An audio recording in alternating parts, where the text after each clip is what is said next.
Bueno, buenas tardes para todos. Bienvenidos una vez más a una clase de nuestro libro El Génesis.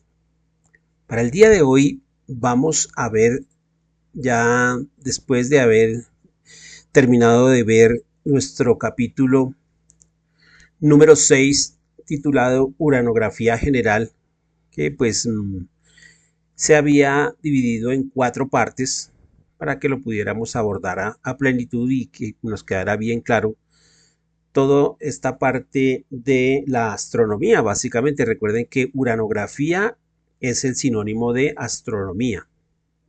Es como se denominaba en la época de Allan Kardec a esta naciente ciencia de la astronomía, que a su vez pues era como la hija de la astrología. Bien, ya terminado este capítulo número 6, hoy vamos a abordar el capítulo número 7. Este capítulo número 7 se titula Bosquejo geológico de la Tierra. Como les había comentado a ustedes en la clase anterior, también tomé la decisión de fraccionar este capítulo, pues ya no en 4 partes, sino solamente en 3 partes, porque considero que es importante que nosotros acerquemos nuestra lupa y miremos más de cerca la casa, el hogar en el que vivimos, nuestro planeta Tierra. Vamos a mirar cuál fue el proceso de formación de nuestro planeta. Pues ya tenemos claro que cómo se formó el universo, cómo se formaron las galaxias, cómo se formaron a su vez los sistemas solares y cómo se formaron los planetas, cómo se formaron los satélites y cómo se formaron los cometas. Ya eso lo dejamos bien en claro. Nosotros ya sabemos que nuestro planeta Tierra está conformado de los mismos elementos de que está conformado nuestro Sol. ¿Recuerdan cuando hablamos de esa jerarquía de soles? Y que los hermanos mayores de nuestro Sol pues son soles gigantescos, super mega gigantescos, y que nuestro Sol comparado con ellos pues simplemente no es más que un granito de arena, básicamente, es muy diminuto. A pesar de eso, el Sol para nosotros es supremamente descomunal, muy grande, y está formado pues obviamente del mismo material de que están formados los otros soles. Obviamente pues los que corresponden a este sector del espacio, del universo, digámoslo así. Vimos también que hay unas galaxias que están más cerca a la Vía Láctea, a nuestra galaxia, de la cual hacemos parte y en la que nosotros habitamos, y que este grupo de galaxias se denomina el grupo local. Ese grupo local del cual hace parte nuestra Vía Láctea, pues también está conformado pues por infinidad de estrellas, de soles y de planetas. Vamos a hablar ya directamente de cómo se formó nuestro planeta, cuál fue el proceso una vez que esa porción, esa masa que lo conforma, una vez que se separó por esa fuerza centrípeta. Recuerden que es cuando yo les decía a ustedes que uno coge la onda, coloca la piedra dentro de la onda y uno la empieza a girar, a agitarla por encima de nuestras cabezas en forma circular, hasta que llega un momento que se va a salir disparada la piedra, ¿verdad? Igual sucedió con el Sol. Él empezó ese movimiento de circular a una velocidad supremamente vertiginosa y de él se fue desprendiendo diferentes porciones, diferentes partes que vinieron a formar en ese disco protoplanetario, vinieron a formar los diferentes planetas que conforman nuestro sistema solar. Pues gracias a esos movimientos, esas fuerzas que rigen y controlan el universo, que nos decía aquí Galileo Galilei, pues es que nuestro planeta se desprendió del Sol, digámoslo así, que el Sol es nuestro génesis, de ahí proviene nuestro planeta. Ya aquí lo que encontramos en este capítulo número 7, pues obviamente ya dejamos atrás a Galileo Galilei y ya quedamos centrados básicamente pues en la redacción del maestro Allan Kardec y obviamente con la supervisión, la revisión y de los demás espíritus, inclusive del mismo Galileo Galilei, pues que participaron en la conformación de este texto del Génesis. Bien, para el día de hoy vamos a abordar los dos primeros apartados de este capítulo y ya sin más preámbulos pues me voy a disponer a compartir con ustedes mi pantalla y vamos a iniciar el recorrido por las diapositivas como es costumbre. Bueno, pues como les decía a ustedes, vamos a ver el capítulo número 7, la primera parte de este capítulo. Lo he dividido en 3 partes. Hoy vamos a ver la primera parte de este capítulo titulado Bosquejo Geológico de la Tierra. El primer apartado que vamos a abordar se titula Periodos Geológicos. Esta primera parte, Allan Kardec aquí hace una especie de síntesis de lo que es pues en sí todo el bosquejo geológico de la Tierra. Así como que esto es como una parte introductoria.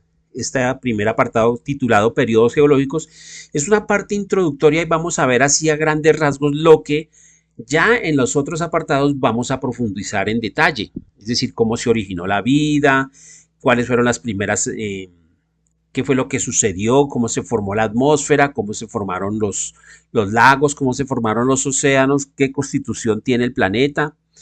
Y más adelante vamos a ver las especies, cómo se originó la vida, qué especies empezaron a pulular y a proliferarse en toda la superficie del planeta, bajo qué condiciones, qué tipo de vegetación fue surgiendo y más adelante vamos a ver que todo lo relacionado con las especies animales, primero acuáticas y después cuando ya empezaron a salir a la superficie y empezaron a aparecer las primeras especies de animales ya terrestres como tal que podían pues respirar fuera del agua y ya respiraban oxígeno. Y pues vamos a seguir todo ese recorrido en estos diferentes periodos geológicos abordando los grandes cataclismos que ha sufrido el planeta. Vamos a ver posiblemente qué causó estos cataclismos, por qué la Tierra ha cambiado tanto desde su inicio. Y vamos a finalmente a ver, pues después de pasar de todas estas especies gigantescas que habitaron nuestro planeta, en este caso los dinosaurios, los grandes saurios, los grandes reptiles, la palabra sauro viene del latín que significa significa reptil. Entonces estos grandes reptiles que poblaron nuestro planeta, ¿por qué razón desaparecieron en forma, digámoslo así, como de ipso facto? Una forma instantánea, básicamente. Y vamos a ver cómo apareció finalmente el hombre sobre la tierra.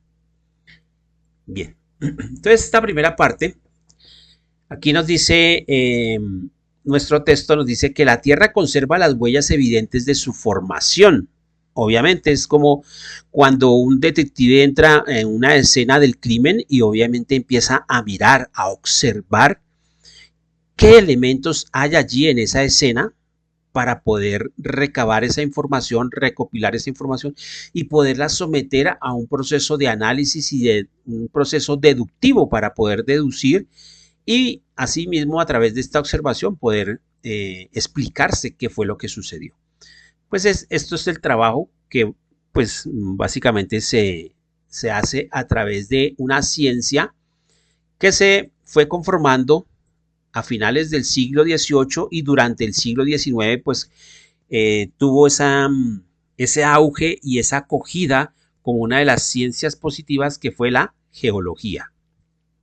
Geología que viene del sufijo, geos o geo, que significa tierra, y logos tratado, es el estudio del planeta Tierra como tal. Entonces,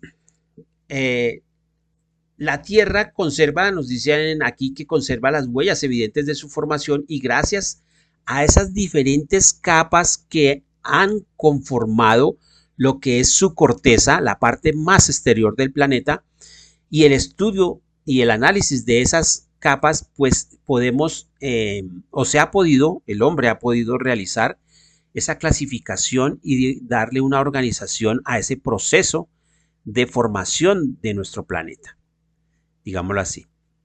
Ese conjunto de estudios que constituyen la geología, esa ciencia, como les decía a ustedes, que surgió a finales del siglo XIX y en el siglo XVIII, y durante el siglo XIX pues se constituyó ya más claramente en una ciencia positiva a la cual se podía aplicar el método científico como tal. Pues esta ciencia es la que ha venido a desmitificar todas esas teorías acerca de la formación de nuestro planeta, que ya las habíamos visto. Recuerden cuando en capítulos anteriores vimos las teorías antiguas y modernas del mundo, ¿cierto? Cómo se había formado el planeta Tierra y la conformación que tenía, que se creía que era plano.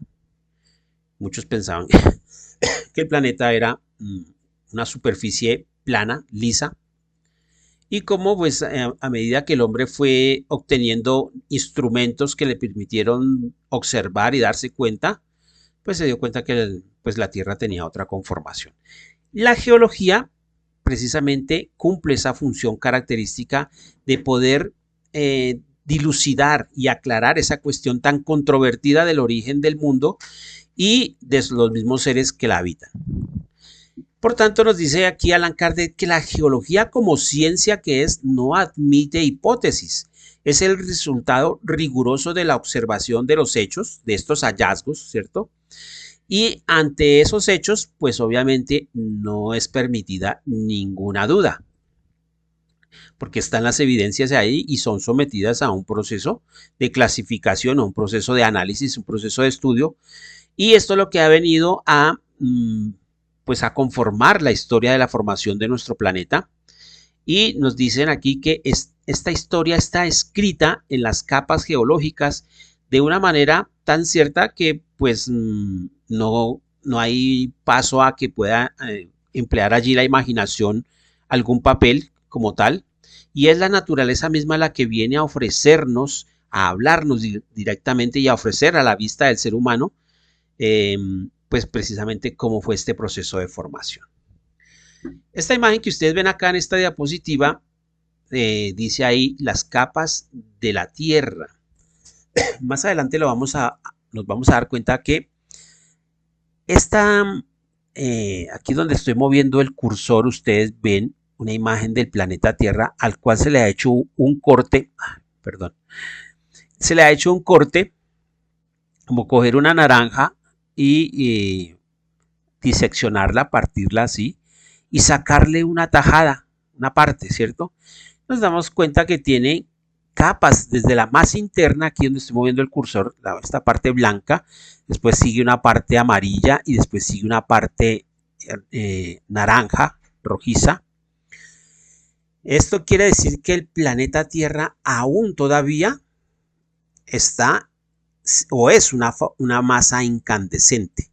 Nosotros pues obviamente como no vemos sino salir un poquito de lava hirviente por los volcanes, pues nos imaginamos que eso es, o se pensaría, y ese es en un alto porcentaje de la población del planeta Tierra, los hombres en la actualidad pues piensan que ya la Tierra pues prácticamente está fría, que esa masa incandescente que se desprendió del Sol, pues en 4.500 millones de años que nos dice la ciencia que es la antigüedad de nuestro planeta, 4.500 aproximadamente de millones de años, pues uno tiene la tendencia a pensar de que, bueno, como está cubierta por océanos y por continentes, por tierra, y solamente pues sale un poquito de lava por los volcanes, por los pocos volcanes que hay, en comparación del tamaño que tiene la Tierra, pues nos hacemos a una idea de que el planeta ya está frío, es una masa sólida.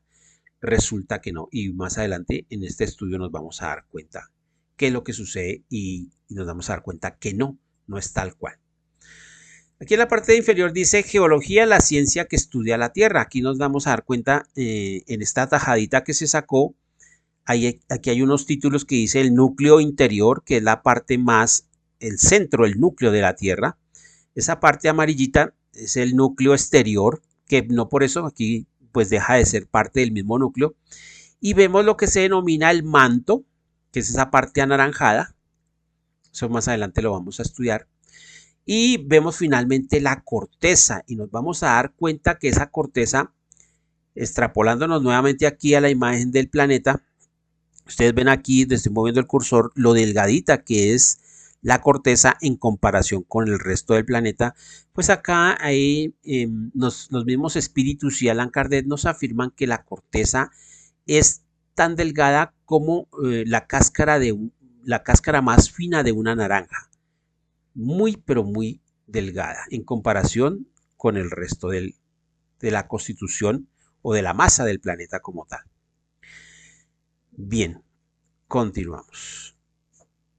En esta segunda diapositiva titulada Generalidades de la Geología, pues vamos a adentrarnos un poquito más en ver qué es lo que es la materia de objeto de la geología y qué es lo que la geología nos aporta precisamente en este estudio del planeta Tierra. Nos dice aquí la geología que se ven huellas. Cuando nosotros encontramos huellas de fuego, pues ¿qué podemos asegurar o qué podemos pensar? Pues que con certeza hubo fuego, ¿cierto? Si encontramos las cenizas, por eso dice el viejo refrán, donde hubo fuego, cenizas quedan, ¿verdad? Entonces, nosotros nos damos cuenta que igual sucede donde hubieron inundaciones y así por más que se haya secado el agua, pues uno puede encontrar rastros de que en determinado momento esa superficie o esa parte que estamos estudiando pues estuvo sumergida bajo el agua. ¿Por qué? Pues encontramos allí restos de esto. Nos dicen igualmente que donde aparecen restos de animales, pues igual podemos deducir que allí vivieron animales. Es lógico, todo se cae de su propio peso. Pues la geología es una ciencia de la observación y la geología no va a sacar conclusiones a la ligera, sino simplemente en base a lo que estudia, a lo que se observa, a los hallazgos que se encuentran, pues es que se sacan las conclusiones, básicamente. Por tanto, la geología no se apresura a sacar conclusiones a la ligera, o sea, pues en una forma irresponsable, digámoslo así, sino que emite opiniones, pues que obviamente no dejan de estar sometidas a la discusión, ¿cierto? Pero esa solución definitiva a esas conclusiones que se sacan inicialmente, pues solamente se vienen a completar cuando se encuentran o cuando se somete a una observación detenida, a un análisis completo, para poder determinar y ya decir si realmente esto ya deja de ser una hipótesis y se convierte en una teoría, es decir, en un conocimiento como tal. Sin estos descubrimientos que aportó en su momento la geología, pues nos dice aquí que así como en su momento la astronomía aportó los conocimientos de ese mecanismo mediante el cual los planetas se desplazan por el espacio, por el universo, y a través de las leyes de la gravitación que nos enseñó la misma astronomía y la física, pues podemos deducir que hay un equilibrio, un funcionamiento como tal en el universo. Y, y pues lo que tenemos más a la mano, pues es acá nuestro sistema solar, los planetas vecinos al nuestro.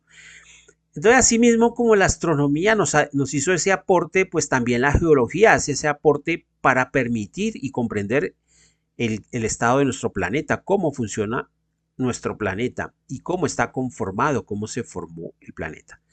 Sin esto nos dice aquí Allan Kardec que pues el génesis del mundo estaría aún todavía en tinieblas y pues haría parte de múltiples leyendas como sucedió hace milenios, inclusive antes de Cristo, las creencias que se tenían acerca del mundo, hasta inclusive en la Edad Media se tenían ciertas teorías que pues no tenían nada de lógico. Gracias a la geología, el ser humano en la actualidad, los hombres, pues conocen la historia del planeta y cómo se pudo a través de esta observación y de estos datos científicos precisos, pues se pudo derrumbar todo ese andamiaje de fábulas y de creencias que habían conformado hasta ese momento. Aquí hay una imagen que yo traje para ustedes, en la cual pues se ven diferentes, es como un collage. Aquí vemos rocas en la parte de izquierda, superior izquierda. Vemos en la parte media un fósil de dinosaurio. Más adelante vamos a ver qué son los fósiles. Vemos acá un territorio desértico. Vemos acá del lado derecho, en la parte superior, un volcán en erupción. Vemos acá unos cristales de cuarzo, que hace parte de los minerales que conforman la misma estructura del planeta. Más adelante vamos a ver cómo se formaron todo este tipo de estructuras que hacen parte, que conforman el planeta. Aquí más abajo vemos una formación rocosa en la cual pues hay líquido alrededor. Cómo se formaron todo este tipo de estructuras, básicamente lo que estudia la geología y lo que vamos a ver más adelante en detalle. Continuamos. Ya vamos a entrar a hablar directamente de lo que son las capas geológicas de la Tierra. ¿Qué son las capas geológicas? Nos dice aquí Allan Kardec que todo terreno donde existan excavaciones naturales o que hayan sido hechas por el hombre, ¿cierto? Porque hay excavaciones que de pronto aparecen después de, puede ser un terremoto o un deslizamiento de tierra, pues naturalmente esa excavación salió a la luz, queda expuesta, queda descubierta y puede ser observada, estudiada. Pero hay otras que el hombre ha practicado, ha hecho por sí mismo con sus herramientas. En esas excavaciones, lo primero que llamó la atención a estos estudiosos, a estos científicos, fue encontrar unos estratos, unas capas, una estratificación como tal. Son capas que estaban superpuestas, están unas sobre otras, digámoslo así. Estos terrenos presentan, obviamente, toda esa estratificación, están estratificados en esas capas, unas más gruesas que otras, es decir, son variables la formación. Algunas pueden ser de unos escasos centímetros, otras pueden ser de varios metros, inclusive hasta de cientos de metros nos llegan a especificar acá. Y tienen diferentes contexturas, digámoslo así, en el color, en la naturaleza de los materiales que están conformadas estas capas, ¿cierto? Y todo eso es posible que se pueda someter a un estudio, hacer un análisis químico con la ayuda de esa ciencia hermana, de la química, pues se puede estudiar todos estos componentes, se pueden hacer diferentes análisis químicos. No sé si ustedes hayan oído hablar de la datación del carbono 14, que este carbono 14 es un análisis químico que se le aplica para determinar el porcentaje de hidrógeno y de carbono que tiene puede ser una roca, un fósil, un yacimiento, cualquier cosa que se quiera observar, y los científicos hicieron una tabla mediante la cual se puede calcular, y esto pues no es que sea muy exacto, pero da un margen muy acertado de la antigüedad de ese objeto que se está estudiando. Entonces, esto es lo que pues los científicos han podido trabajar a través de todos estos hallazgos que han encontrado. Todos estos trabajos o estos científicos que se dedican a hacer estas excavaciones, pues básicamente son lo que se denominan arqueólogos. Esa ciencia de la arqueología, pues se encarga precisamente de buscar y encontrar vestigios de no solamente de civilizaciones antiguas o de seres humanos, sino también buscar vestigios de vegetación, de especies animales con respecto al planeta. Digámoslo así, que la arqueología es una parte que viene a ayudar a la geología y ambas se ayudan mutuamente. Nos dicen acá que cuando el hombre ha hecho estos trabajos, lo uno pues para hacer excavaciones y poder hacer estos estudios, otro pues también con el fin de poder explotar ciertos minerales que el hombre ha ido incorporando a la industria, como el carbón, el petróleo, las minas de sal, y bueno, otro sinnúmero de explotaciones que hacen con respecto a los metales, las minas de oro, las minas de plata, las minas de cobre, etcétera, etcétera, Pues todo esto hace que, todo esto permitió mejor que estas capas quedaran expuestas y fueron más fácil, se tuvo más fácil acceso a ellas para poder estudiarlas. Esa perforación de estas minas pues permitió que el hombre pudiera llegar a profundidades bastante considerables y poder realizar estos estudios, tomar muestras y así pues se fue conformando toda esta información que hoy en día nos puede la geología demostrar cómo se formó nuestro planeta. Ahorita en este momento hay un programa que están presentando en horas de la noche, como a eso de las 10:30, 11 de la noche, en National Geographic Channel, y se llama La historia de la Tierra. Yo he tenido la oportunidad de ver varios capítulos y hablan precisamente de todo esto, cómo se formó las cordilleras, cómo se formaron los océanos, cómo se formó, esta semana estaban mostrando, antes de anoche, estaban mostrando cómo se formó el desierto de la muerte que queda en Estados Unidos y cómo se formó el cañón del Colorado. Y pues es interesante de ver porque pues básicamente es geología pura. Es un programa eminentemente científico y muy, muy informativo y muy explicativo. Perdón. Estas capas o estos estratos, mmm, algunos son muy homogéneos, digámoslo así, conservan una uniformidad, ¿sí? Otros no. Hay inclusive situaciones en las cuales están como resquebrajados, están unos en forma horizontal, otros están en forma vertical. Más adelante vamos a ver por qué razón no son parejos en toda la superficie del planeta, porque algunos han tenido cambios tan abruptos, ¿cierto? Y porque, pues uno diría, bueno, si la Tierra se formó toda al mismo tiempo, pues todas las capas geológicas o estas estratificación, estas capas debieran ser todas uniformes a lo largo y ancho del planeta, pero porque hay unas que son más anchas, unas más angostas, y en una región, en otro continente cambia.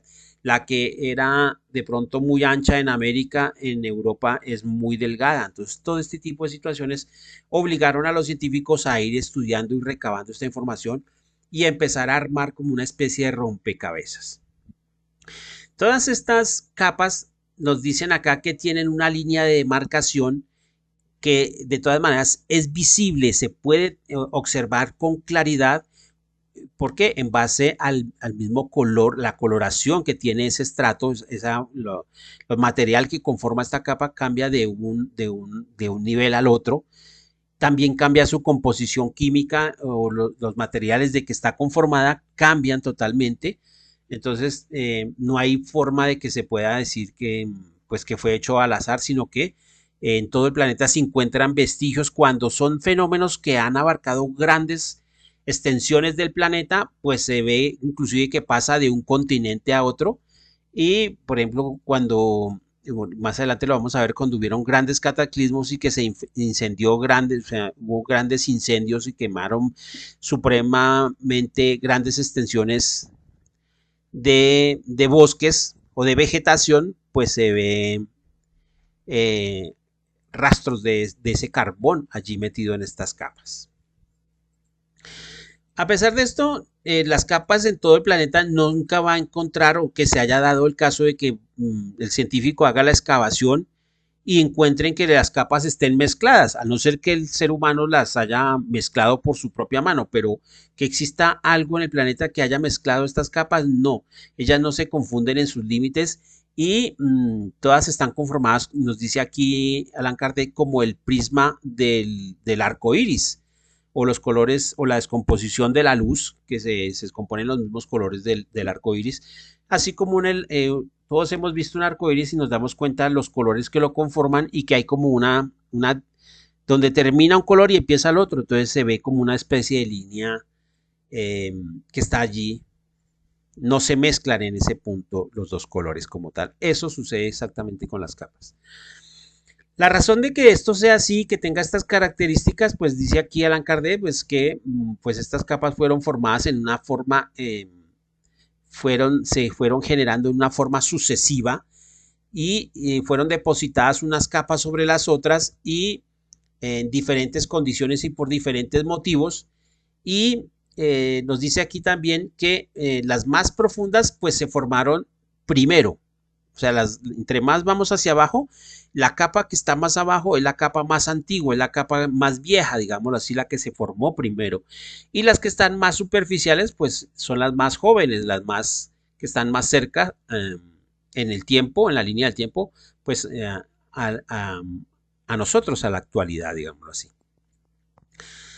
Esa última de todas estas capas es la que está conformando la superficie, es el estrato más superficial y es lo que nosotros comúnmente le llamamos tierra, ¿cierto? Donde básicamente esa última capa, la más exterior, la que llamamos tierra, eh, es la que le da el sustento a los vegetales para que las plantas, los árboles, pues se puedan sostener, puedan arraigarse en el suelo, digámoslo así, en la superficie del planeta como tal. Todos esos materiales que conforman esta última, pues está conformado pues de esos detritos o esas materias orgánicas propias de la descomposición, no solamente de las plantas y de la vegetación, sino también de los animales. Eso es importante. Y obviamente cada vez esas capas van cada vez más hacia abajo. No sé si ustedes hayan visto programas de televisión o sepan que, por ejemplo, cuando hacen estudios, inclusive aquí en Bogotá ya se ha encontrado, o en Nueva York, en Londres, que hay como una ciudad debajo de la ciudad. Entonces las personas se quedan como, mira, ¿cómo así que una ciudad debajo de la ciudad? Y sí, realmente eso sucede con el paso del tiempo, pues lo que pasa es que de una generación a otra la información cambia. Entonces, por ejemplo, no es lo mismo que vieron nuestros abuelos o nuestros bisabuelos a lo que estamos viendo nosotros ahorita y nuestros bisnietos o chusnietos, etcétera, van a ver una cosa muy diferente a la realidad que tenemos.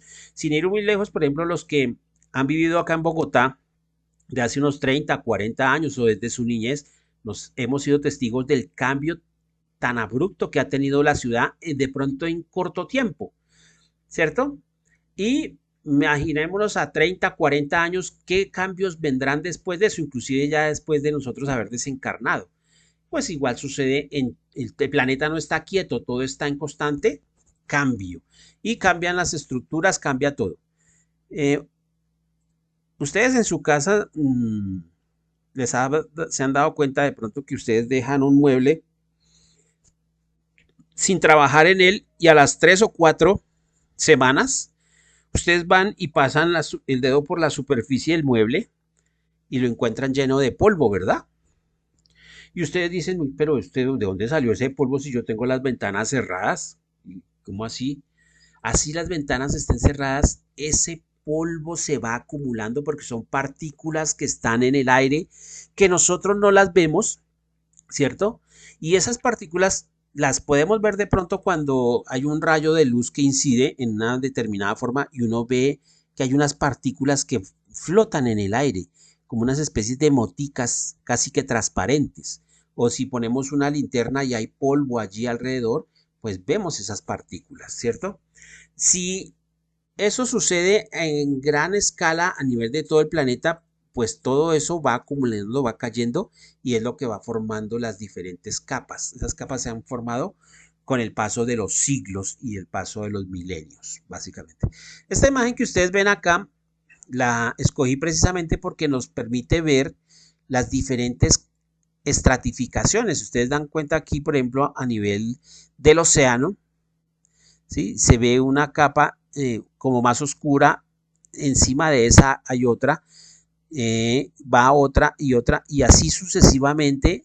Aquí ustedes ven donde estoy moviendo el cursor una capa que es más gruesa que las otras y está conformada por materiales de pronto más sólidos, más duros, más pétreos, más en forma de piedra y así sucesivamente hasta llegar a la superficie que es donde estaría la capa superior o más externa que es la que nosotros conformamos, es lo que se llama nos dicen acá, eh, esa capa o esa estratificación que está conformada de ese humus. Ese humus es el producto de la descomposición pues, de la vegetación, de los animales. Ustedes ven aquí hay una flechita roja y ahí dice geólogo en trabajo de campo. Bueno, eso lo escribí yo y le puse esa flechita pues para mostrar a este hombre que está aquí, ustedes lo ven al borde de este precipicio, básicamente, de este risco, y nos damos cuenta del tamaño de él con respecto a todas las capas que están expuestas acá por alguna razón, pues están por encima del nivel del mar. ¿Listo? Aquí en esta otra imagen que está superpuesta, ustedes ven aquí también igual una estratificación en unas montañas rocosas. Y hay una flechita en la parte de abajo, dice rocas más antiguas. Y las de arriba son las rocas más nuevas, que era lo que hablábamos, que las capas más que están más en profundidad son las más antiguas, las primeras que se formaron. Y con el tiempo, pues se fue acumulando una sobre otra hasta llegar a la capa más externa, las más nuevas prácticamente. Continuamos. Vamos a hablar ahora cuál fue o cómo fue esa formación de las piedras y de las rocas. ¿De dónde se originan esas rocas? ¿Listos?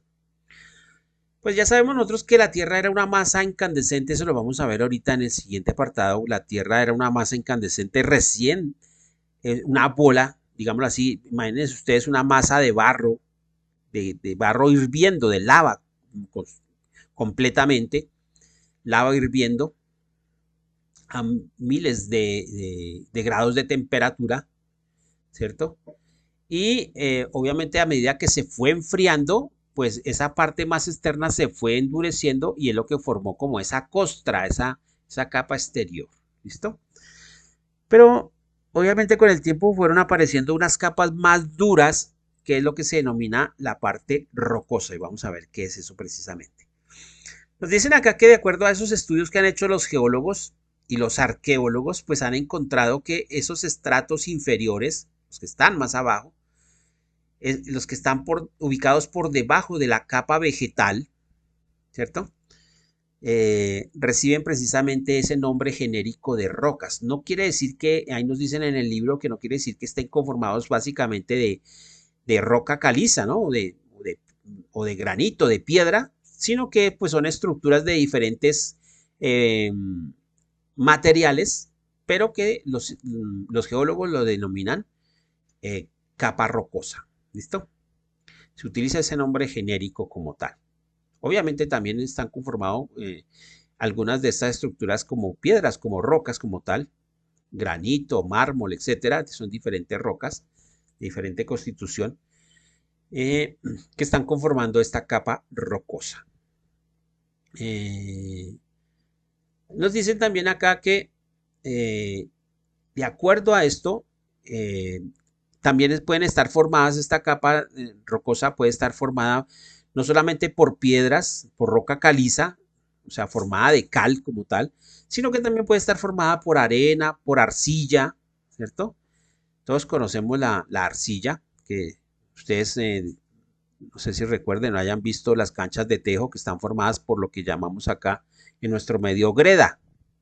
Esa greda es la arcilla, que desde tiempos antiquísimos, inclusive acá nuestras culturas aborígenes precolombinas, antes de que llegaran los españoles, pues hacían excavaciones en la tierra, sacaban esta arcilla, esta greda, la moldeaban y la ponían a cocinar en hornos y formaban lo que, pues esas esculturas en barro, digámoslo así. Eso es la arcilla como tal. Entonces está conformado por arena, arcilla, por tierra, eh, tierra gredosa o marga, nos dicen acá, y por cantos rodados. ¿Qué son los cantos rodados? Son esas piedras que ustedes de pronto cuando han ido a una quebrada y observan que hay un sinnúmero de piedras y esas piedras tienen una forma redonda, algunas una forma como ovalada, como huevitos, ¿cierto? Que comúnmente la gente la llama gravilla y que pueden llegar a ser gigantescas, muy grandes, ¿cierto? Inclusive tan grandes que pues el ser humano ni en grupo las podría llegar a mover a no ser que lo hiciera con una máquina de estas modernas, una excavadora gigante. Esos son los cantos rodados, esas piedras ya redondeadas por la acción de pues, diferentes momentos o estructuras, porque de pronto en esos terrenos hubo corrientes de agua y hicieron que estas rocas se redondearan, es por acción del agua básicamente. Entonces se pueden encontrar todos esos cantos rodados, esas piedras de mayor o de menor dureza, tales como la arenisca, como el mármol, como la tiza, como la caliza, ¿cierto? El pedernal, que es otra roca, ese pedernal, no sé si ustedes hayan visto, los que han podido ir al campo, de pronto a las orillas de las quebradas o de los ríos, se pueden encontrar unas piedras que son de color oscurito y que al romperlas quedan en una forma de como un filo, y eso fue lo que el hombre de las cavernas utilizó para cortar las pieles de los animales y para cortar, porque tiene al estrellarlas unas con otras y digámoslo así como eh, romperlas en determinada forma, queda un filo muy delgadito y que es tan afilado como un bisturí, como la cuchilla de un bisturí. Ese es el famoso pedernal. Esas rocas que son oscuras, los pedernales, fueron porque en su momento estuvieron sometidos a altísimas temperaturas y por eso esa roca queda de un color negro, lo que es el pedernal. También el carbón de piedra, la asfaltita, etcétera. Todo este tipo de rocas son las que conforman esa capa que está por debajo de la capa vegetal como tal. Este imagen que ustedes ven acá del lado izquierdo en la parte superior es una sección del suelo como está conformado, digámoslo así. Vemos acá en la parte superior el tronco de un árbol y se ve vegetación, ¿cierto? Y esa parte más superior, que es de un color como cafecito, oscurito, es lo que se denomina el humus o la materia orgánica, que es lo que está en la parte superior, que es el producto de la descomposición, no solamente de la vegetación, sino también de los animales, de los restos animales. Y eso es lo que es la capa más externa que conforma el suelo, digámoslo así, la corteza terrestre. En la parte inferior de esa capa de humus encontramos ya lo que se llama el mantillo, y es básicamente como lo mismo, pero ya ha pasado el tiempo y ha cambiado su estructura y tiende a ser un poquito más duro, digámoslo así. ¿Listo? Después encontramos una capa como rojiza, que es la capa intermedia. En esa capa intermedia generalmente se suele encontrar las arcillas o ciertas gredas o ciertas, digámoslo así, o esos cantos rocosos que nos hablan aquí. Después de esa viene una subcapa intermedia, digámoslo así, que es lo que llaman roca madre. Ahí ustedes ven arena y ven piedras, ¿sí? Rocas de diferentes formas. Pueden ser de arenisca, de mármol, de tiza, de caliza, de pedernal, etcétera, etcétera. Y al inferior, más a profundidad, encontramos lo que se llama el lecho rocoso. Ese lecho rocoso son las primeras capas, las más antiguas, o las primeras que se formaron cuando el planeta todavía, de eso estamos hablando de millones de años, ¿cierto? Puede ser 1000, 2000, 3000, hasta 4000 millones de años de antigüedad de esas capas rocosas, que fueron las primeras capas que se enfriaron, y obviamente a medida que fueron quedando más abajo por las presiones y la temperatura de abajo y la presión exterior, pues van cambiando y dan como esa especie de esqueleto, esa estructura que le da al planeta, a los continentes como tal. ¿Listo? Es como ese andamio sobre el cual se sustenta pues todo lo que hay en la superficie. Si nosotros observamos en la naturaleza, pues todas estas rocas o estos estratos, ¿sí? Podemos apreciar las diferentes señales de sus orígenes, que es lo que yo les estaba hablando hace un momento, ¿no? Algunas provienen de materias fundidas, otras a veces son vitrificadas por la misma acción del fuego a altas temperaturas, otras por sustancias terrosas que están depositadas por las aguas, digámoslo así, donde hubo fango y quedó eso después metido bajo las diferentes capas, pues se puede saber y decir, este terreno estuvo, o esta capa, en su momento cuando estaba al descubierto estaba inundada, digámoslo así. Eh, Algunas permanecieron disgregadas, como el caso de la arena, ¿sí? Se fraccionaron y formaron una especie de polvillo arenoso, que es lo que conforman las arenas. Otras pueden ser pastosas, como gredosas, en el caso, por ejemplo, de la arcilla, que era la que les hablaba a ustedes. Otras por acción de diferentes sustancias químicas o agentes químicos, pues se pudieron endurecer de determinada manera, y es lo que hace que se encuentren diferentes materiales en, pues en la Tierra, ¿no? Esos cristales de cuarzo, de amatista, las piedras amatistas, el lapislázuli, etcétera, todo este tipo de sustancias formadas de diferente manera es lo que hace parte de ese manto rocoso, digámoslo así. Todo este banco de piedras superpuestas, pues llevan en sí los signos de la acción a la cual fueron sometidos en su momento por acciones de los cambios que sufrió el planeta eh, en su misma conformación. La dirección horizontal es dice aquí Allan Kardec que generalmente, aquí ustedes ven por ejemplo donde está esta chica en esta imagen en la parte inferior derecha, ella está ahí tiene una camiseta rosada y tiene los brazos abiertos y detrás de ella se ve esta estratificación, ¿cierto? Ven los estratos que se ven acá, ¿no? Esas capas. Y lo normal, nos dice aquí Allan Kardec, es que sea horizontal, así donde estoy moviendo el cursor. Pero no es del todo, o que sea en todo el planeta así, porque puede llegar a encontrarse que puedan estar en forma semivertical o diagonal, de acuerdo a los diferentes cambios que haya sufrido el planeta. Y vamos a ver cuáles son esos cambios y por qué de pronto cambió esto. Tanto lo que es el fuego como el agua pueden intervenir en la formación de estos materiales y de ahí que por eso sean de diversas formas, diferentes tamaños, su grado de dureza no sea el mismo y todo cambie de una forma o de otra.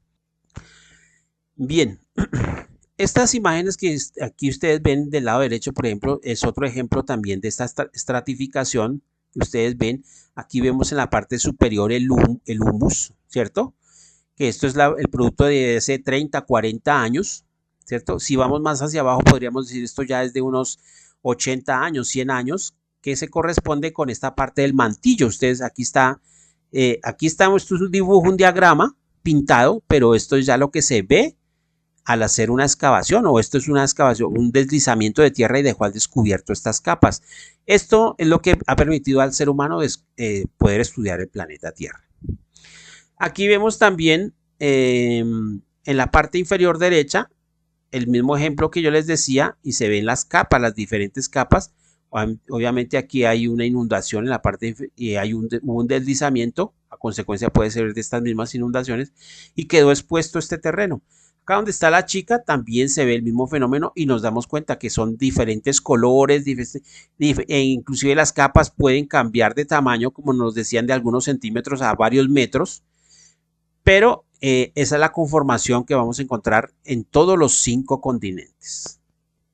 Inclusive si pudiéramos excavar debajo del océano, encontraríamos exactamente las mismas capas. Hay que hacer esa aclaración. Continuamos. Pasamos ahora a la siguiente diapositiva y vamos a ver cómo se originaron las llanuras, los desiertos y las montañas. Como yo les decía a ustedes anteriormente, este primer apartado es como una especie de introducción que hace aquí Allan Kardec y por eso él abarca todo lo que vamos a ver más adelante en profundidad. Digamos, aquí estamos haciendo como un paneo general, pero ya más adelante vamos a ver básicamente cómo se forma cada una de estas cosas.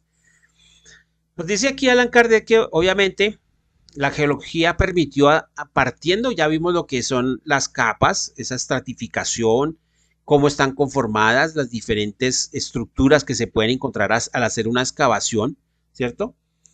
Y dice aquí Allan Kardec que el hombre, obviamente, al estudiar todo esto y empezó a sacar sus propias conjeturas y, por ejemplo, él decía, bueno, pero ¿por qué hay una parte elevada y una parte que es plana? Esa parte plana que nosotros le damos el nombre de planicie o le damos el nombre de llanura, ¿cierto?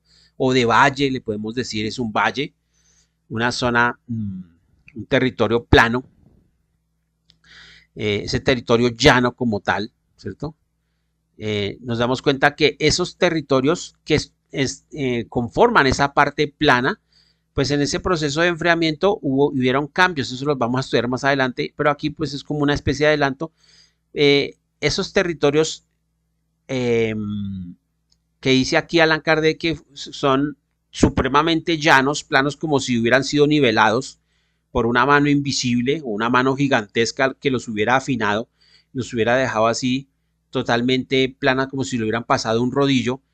Y son tan extensas, tan inmensas que inclusive se puede perder la vista. No sé si algunos de ustedes hayan ido a los llanos orientales acá en Colombia. Es el mejor ejemplo de ver una llanura hasta donde se le pierden a uno los ojos y no ve uno, no vislumbra uno montaña ni nada, ¿cierto? Es un ejemplo de esto lo que nos está diciendo aquí Allan Kardec. Pues esos valles tan planos y esa superficie eh, que desde lo lejos pareciera como la superficie de un lago, ¿cierto? Pues dice ahí Allan Kardec que pues, es posible asegurar que todo ese territorio estuvo en tiempos remotos cubiertos de agua y que, o sea, era como una especie de lago gigantesco y eso que quedó debajo, pues precisamente adoptó esa forma de llanura, esa forma plana, ¿cierto? Y que estas aguas estuvieron en calma. ¿Qué quiere decir en calma? Pues que no estaban en movimiento, como sucede con los ríos, con las quebradas, con los arroyos, ¿cierto? Que tienen un agua que está en constante movimiento, sino que fueron aguas que estuvieron por muchos miles de años en forma quieta, digámoslo así. Y eso fue lo que permitió que se formaran esas llanuras tan inmensas que podemos encontrar en el planeta. Al retirarse esas aguas, pues dejaron seca estas tierras y allí en el fondo pues se fue depositando todo lo que existía a su alrededor y es lo que conforma que generalmente esas planicies o esas llanuras sean muy fértiles, sobre todo para la agricultura, porque obviamente todo eso esos peces o toda esa vegetación que había dentro de ese lago, dentro de esas aguas, pues se fue depositando en el fondo y formó ese humus que después al quedar descubierto, pues hace que ese terreno sea muy fértil. Cuando se retiran las aguas, pues todo esto se cubre de vegetación nuevamente y pues quién diría pasando ya 1500, 2000 años o más, pues aquí hubo un lago, pues el hombre no estaría en capacidad, pero todo esto, gracias a la geología y estos estudios, se ha podido determinar básicamente. Nos dice aquí también Allan Kardec que el caso de si estas llanuras, digámoslo así, que estuvieran recubiertas por vegetación y por animales marinos, etcétera, lo que haya sido, y al retirarse esas aguas, pues quedaron, ese terreno quedó muy fértil.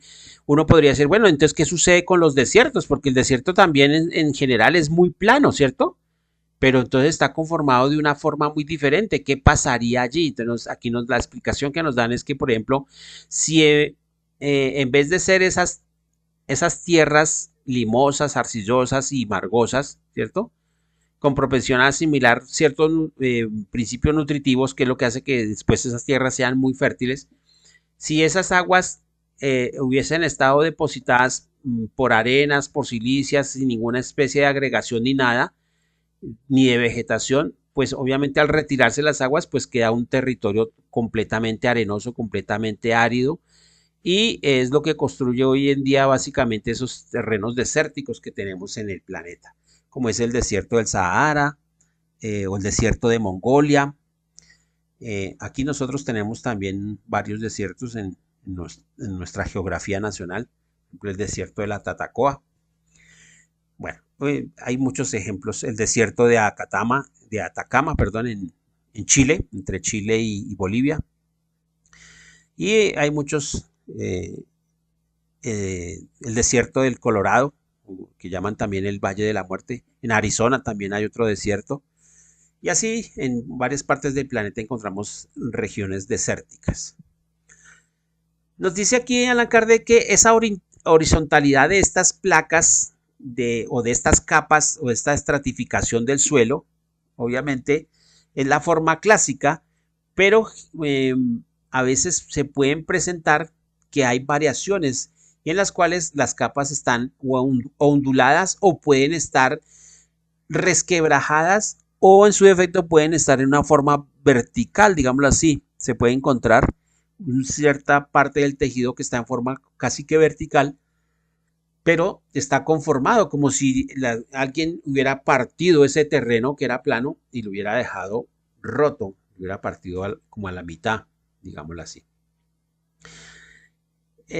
Nos dice también que en los países montañosos, eh, estas extensiones montañosas que ocupan grandes extensiones considerables, esas cadenas, esas cordilleras, digámoslo así, eh, que son extensiones, están conformadas por rocas duras y la naturaleza de esas rocas básicamente fueron perfiladas por las corrientes de agua, por movimientos de esas aguas que estaban al comienzo y más adelante lo vamos a ver también cómo se formó todo esto. Esto es como una especie de abrebocas que hace aquí el maestro Allan Kardec. Nos damos cuenta que todas las estructuras fueron formadas por el agua, por la posición a veces inclinada y por movimientos abruptos de esas capas. Y vamos adelante, vamos a estudiarlo de acuerdo a fuerzas que han intervenido para que haya esos grandes cambios geológicos o esos grandes cambios en la geografía como tal. Algunos en forma abrupta que suceden, digámoslo así, en cuestión de horas o en cuestión de minutos, ¿por qué no? Si es un gran cataclismo. O algo otro se han ido dando con el paso del tiempo, con el paso de los años, a veces de milímetros o centímetros cada año, pero en esa sumatoria de 100, 200, 300 años se puede cambiar ese sector completamente de acuerdo a las fuerzas, porque el planeta Tierra en el centro es todavía líquido.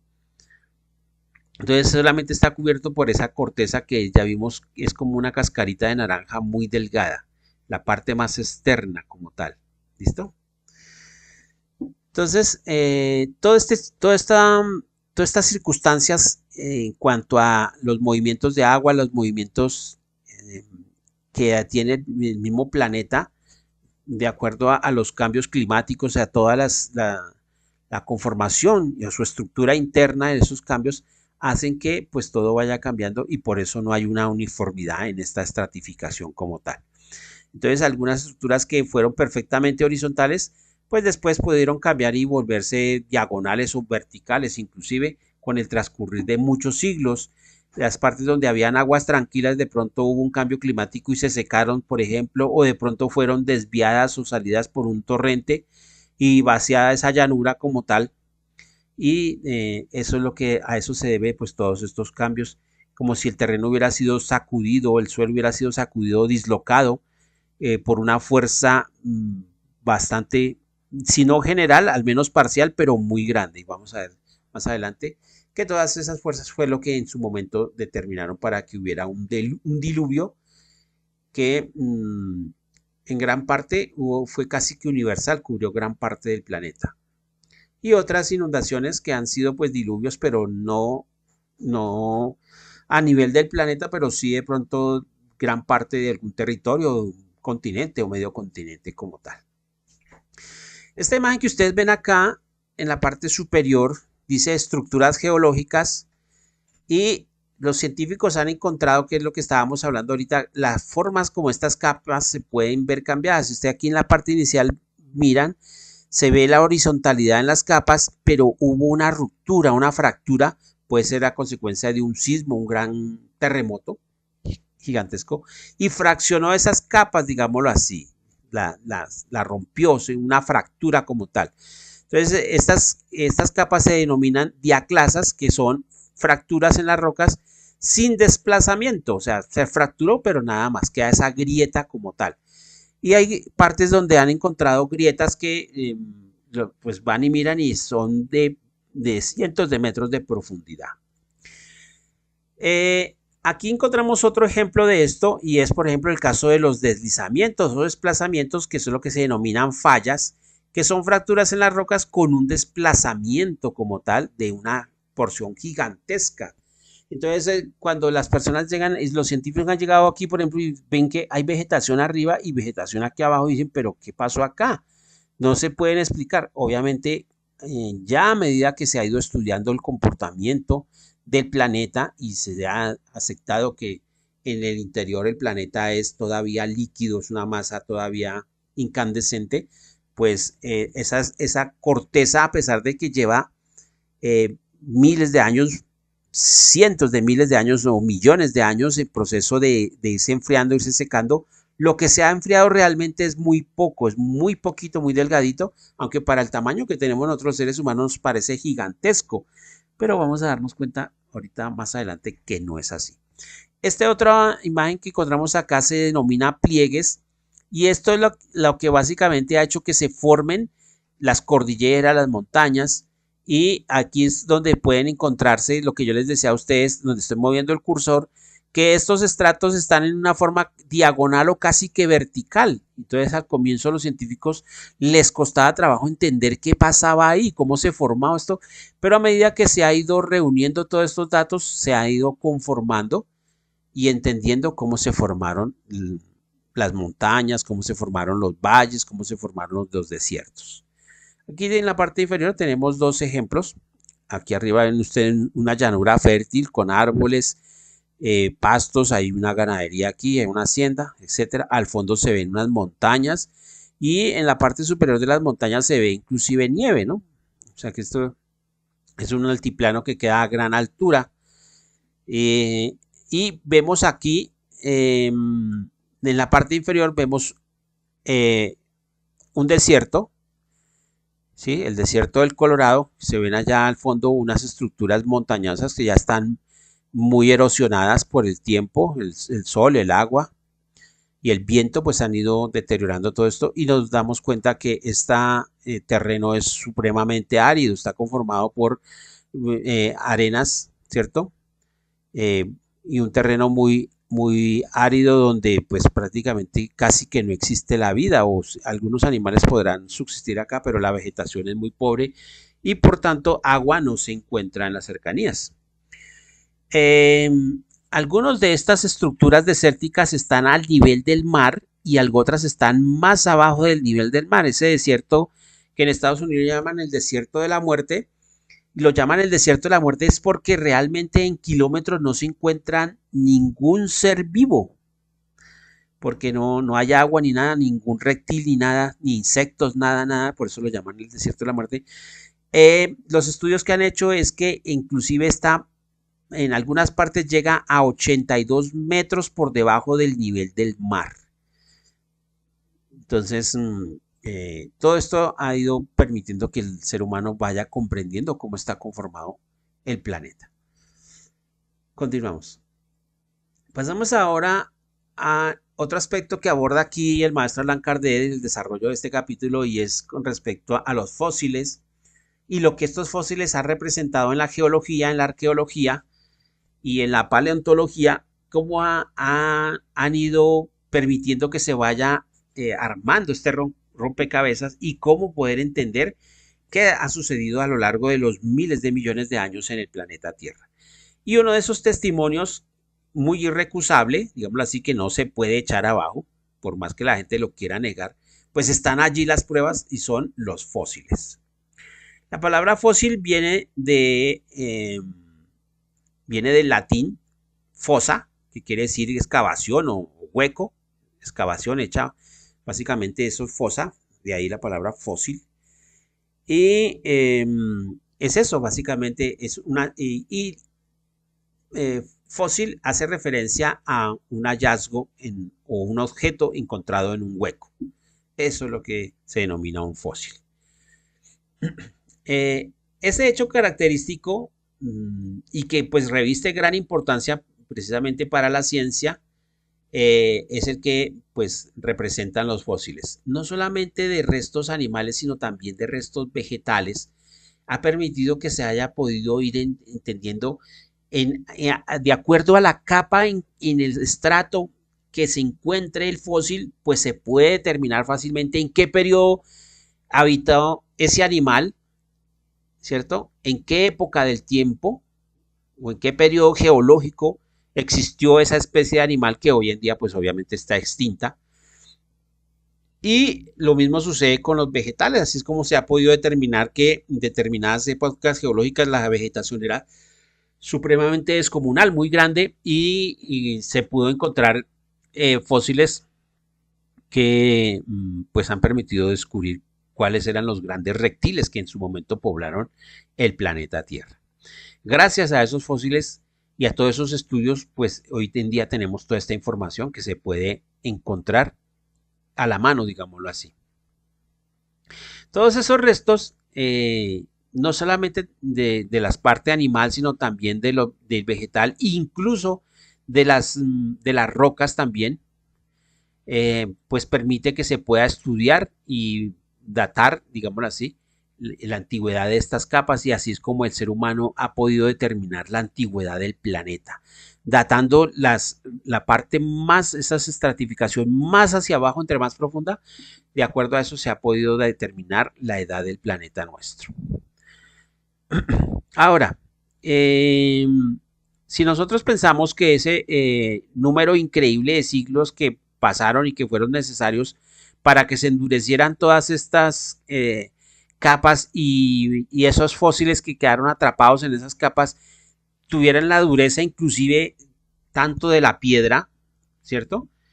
Eh, Hay que hacer la aclaración y nos la hace aquí el maestro Allan Kardec. No todos los fósiles están hechos de piedra, pero de acuerdo al terreno, las condiciones de temperatura, si quedó ese terreno tapado, si el animal quedó atrapado debajo, por ejemplo, de tierra, y después, posteriormente eso fue cubierto por agua, y si esa agua era cálida o si era fría o si era helada, pues todo eso son condiciones químicas, fisiológicas que intervinieron en la conformación de ese fósil, pues pueden, generalmente son hechos de estructuras pétreas. Cuando nos dicen aquí que estructuras pétreas hace referencia a que están conformadas de piedra, digamos, y por eso se han encontrado fósiles de dinosaurios que tiene la forma del hueso, pero van a estudiar y ya no hay material de calcio allí, sino es como una piedra. ¿Por qué? Porque se filtraron químicamente esos componentes de las calizas de la cal, por ejemplo, se filtró en esa estructura de esos restos,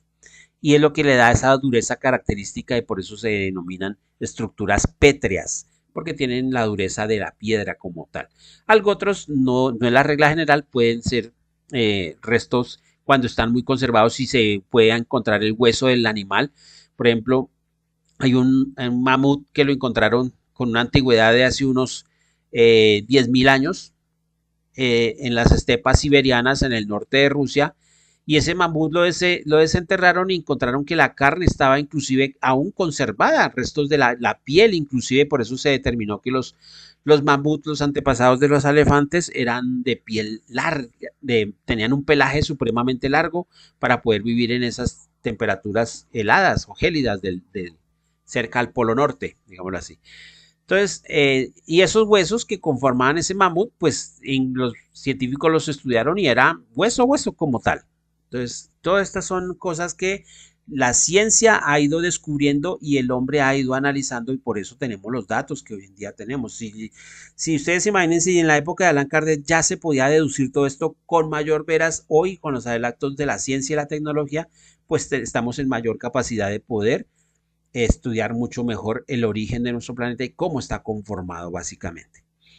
La aparición de todos estos seres orgánicos sobre la Tierra, ¿sí?, se pierde en la noche de los tiempos, nos dice Allan Kardec, y es muy anterior en consecuencia a la fecha asignada por el mismo Génesis. Gracias a estos aportes que nos ha dado la geología, la arqueología, la paleontología y todas estas ciencias afines, pues ha permitido armar este rompecabezas, como yo les digo a ustedes. Aquí vemos una imagen en la parte superior, vemos el fósil de este fue denominado como un velociraptor.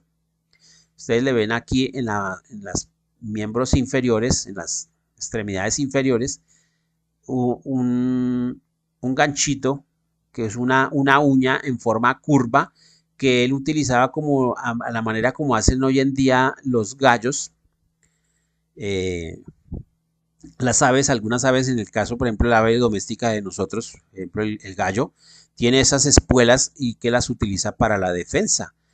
Gracias a eso, pues los colocan a los gallos a pelear en esas galleras y apuestan para ver cuál mata primero al otro y se puedan quedar con el dinero. Esto es un fósil encontrado de un velociraptor. Pues los científicos, de acuerdo a la estructura anatómica, la conformación y todo esto, pues han determinado cómo era. Inclusive hoy en día todo esto se puede montar en un computador y se le hace una simulación, y por eso hoy en día ya se sabe cómo era la locomoción, el desplazamiento de de estos antepasados, de estos animales que poblaron hace miles de millones de años nuestro planeta.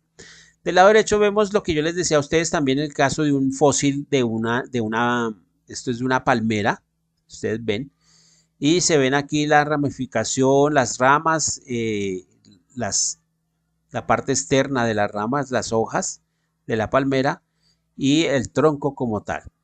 Vemos aquí en la parte inferior derecha el, el esqueleto de uno de los grandes saurios que pobló el planeta Tierra. Posiblemente creo que este es de un Tyrannosaurus Rex, que es uno de los grandes carnívoros. Ustedes ven aquí los dientes que son muy supremamente afilados y tienen una curvatura hacia atrás, hacia la parte interior, de tal manera que cuando este animal mordía a su presa, los dientes hacían una tracción hacia atrás y era imposible que la presa, después de que hubiera sido mordida, pudiera escaparse de esa mordida, digamos así. Es un carnívoro de acuerdo a la forma como están conformados sus dientes como tal. Las piernas, los huesos supremamente gruesos permiten saber que pues era muy robusta la musculatura de esas piernas y que podía correr a grandes velocidades. Esa cola supremamente larga como la utilizan hoy en día los felinos, sobre todo, y algunos monos, para hacer desplazamientos rápidos y con esa cola poderse balancear y hacer contrapeso y guardar el equilibrio, sobre todo cuando tienen que correr en forma de zigzag, en forma zigzagueante. Aquí del lado izquierdo derecho vemos estos fósiles comparado del hombre moderno con un esqueleto de los primates, de los primeros seres humanos de hace unos 120.000, 130.000 años encontrados, y nos damos cuenta de las diferencias en el tamaño, en la estructura aquí del hueso frontal, el tamaño del cerebro, las fosas auriculares, no, sino las fosas ópticas o orbitales de los ojos, ya del tamaño grande, y la mandíbula más fuerte, más gruesa, que inclusive la del esqueleto del ser humano más moderno. Todo esto ha permitido que el ser humano, los científicos, los arqueólogos, los antropólogos que estudian el origen del ser humano, los paleontólogos que estudian las diferentes eras geológicas y los dinosaurios, los arqueólogos y los mismos geólogos hayan podido contrastar todos sus hallazgos, sus estudios, y es lo que hace que el ser humano pues tenga la información que tiene hoy en día con respecto al planeta y a las especies que lo han poblado a lo largo de miles de años. Continuamos. Lo otro aspecto que aborda aquí Allan Kardec es con respecto a los cambios climáticos, a esos cataclismos y a esas extinciones que se han presentado en el planeta y que ha ido básicamente generando cambios, y es lo que precisamente hace que esas capas o esas estructuras y que lo que estudia la geología pues sea tan diverso y tan cambiado.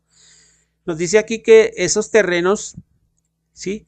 Pues tienen diferentes formaciones y básicamente están caracterizadas por los cambios que hubieron, y hace que la naturaleza de los fósiles que se hayan encontrado pues sean de formas diferentes, de acuerdo a lo que yo les decía, una forma diferente del esqueleto de un mamut que quedó de pronto sepultado bajo las nieves y puede durar miles de años, y por eso se encontraron mamuts casi que con la carne entera, no se descompuso porque quedaron fue como dentro de una nevera por miles de millones de años, o miles de años mejor. En el otro caso, por ejemplo, lo que les decía, cuando hubieron cambios, por ejemplo, como las grandes erupciones, cataclismos que extinguieron a los dinosaurios, por ejemplo, eso lo vamos a ver más adelante, o las grandes sequías, todos esos cambios climáticos y cambios geológicos supremos o cataclismos que han existido, pues lo que han marcado que esas capas y esos geológicas sean diferentes, y esos fósiles que se han encontrado también sean muy diversos, y hayan sido de diversa contextura y de diverso tamaño y diferentes formas, digámoslo así. Ahí todos estos cambios han permitido que se hayan extinguido especies vegetales y especies animales. Estas especies que han desaparecido, algunas conservan rasgos del que aún tienen las especies que existen hoy en día. Eso lo vamos a ver más adelante en detalle. Y vemos que, por ejemplo, el mamut, que era un antepasado del elefante, hoy en día ya no está, pero de acuerdo a los fósiles y a lo que se ha encontrado, pues se ha podido deducir que era un antepasado directo, pero tenía variaciones, cambios. Y ahí es donde se da cuenta que el clima, la atmósfera y la temperatura y todos los factores que conforman la superficie del planeta ha incidido en que no solamente la vegetación haya cambiado a lo largo de la historia, sino también las especies animales, inclusive el mismo ser humano también ha cambiado. Eso lo vamos a ver también. Todas esas cataclismos, esas perturbaciones que se han presentado desde que se formó la Tierra, desde su origen, pues han estado presentes y seguirán estando presentes y han cambiado las condiciones y ha influido en la conservación de la vida de las especies, tanto que desaparezcan unas y reaparezcan o surjan nuevas variantes que han tenido que ir acomodando a esos cambios como tal. Básicamente, en parte de esto fue los estudios que realizó Charles Darwin para basarse en su teoría de la evolución de las especies, básicamente. Este estudio de las capas geológicas pues atestigua precisamente todas estas formaciones que han cambiado el planeta, que cómo se puede subdividir la historia, que los diferentes periodos en que se formó cada una de estas capas o de estas estructuras geológicas, desde la más inferior hasta la más reciente, la más superior, y es lo que ha dado el conocimiento esencial para que podamos hoy en día entender cuál es la génesis de nuestro planeta, cuál es su verdadero origen, cómo ha sido su formación. Y para ese estudio nos dice aquí Allan Kardec, la geología ha dividido esos cambios climáticos, atmosféricos, cambios geológicos del planeta, los ha dividido en 6 grandes periodos, que es lo que permite que podamos hacer un estudio, y sobre esto se va a basar en los apartados siguientes de este capítulo. Y básicamente estos periodos son el periodo primario, el periodo de transición, el periodo secundario, el periodo terciario, después viene el periodo diluviano, viene otro periodo que es el postdiluviano, y finalmente pues llegamos a la actualidad, periodo postdiluviano o actual, que es cuando ya aparece el ser humano sobre la Tierra como tal. Son 6 periodos en sí los que se analizan estos periodos geológicos. Continuamos. Vamos a ver aquí el segundo apartado de este capítulo, que se titula Estado primitivo del globo. Vamos a iniciar. Vamos a dejar solamente hasta esta parte. Vamos a ver este segundo apartado, el estado primitivo del globo. Y ahí vamos a dejar, básicamente vamos a ver el primer periodo geológico. En la siguiente clase vamos a ver la otra parte, y en la tercera parte vamos a terminar de abordar. El caso es que vamos, en lo que nos resta, las 2 clases siguientes, a ver los restos de periodos geológicos. Ahorita, para terminar, vamos a ver solamente el estado primitivo del globo, el primer periodo geológico como tal. Aquí ustedes ven esta imagen en la parte central de su diapositiva. En la parte izquierda, ustedes ven el planeta Tierra recién desprendido del Sol. Como ustedes se dan cuenta, es una masa completamente incandescente.